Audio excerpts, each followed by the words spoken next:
Okay, so my mum left my dad for her gay best friend and didn't know he was gay, which is hilarious. So what happened? My mum married my dad when she was 19. Her father was a manager, head of a bank, and he looked at my dad's bank account and basically set them up. And then, so she married him for his money, and she'd force him to pay for like private jets and ski trips and all this stuff.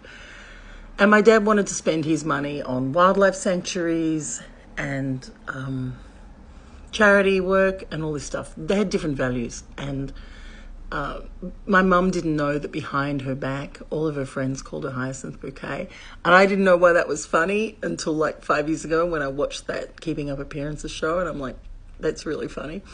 Anyway, so when I was a teenager, I was packed off to boarding school. I think mum's living in France at this time. And she left my dad and ran off with her best friend. So she had this friend in England, Ray, and he lived in this huge sort of Downton Abbey house.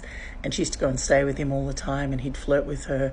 And she was so in love with him. And I think she imagined herself as being the lady of the manor in this huge house because Ray was very flashy and flamboyant. There's a clue. Anyway, so she writes Ray a letter. My brother tells me all of this, so my brother told everyone. She writes Ray a letter and she says, I've left my husband, now you and I can be together. And Ray says, oh, no, I flirt with you, you keep up appearances. I'm in love with the local Anglican priest in the village, and but we're in the closet, and I'm really sorry, you're like my best friend, I hope you can forgive me.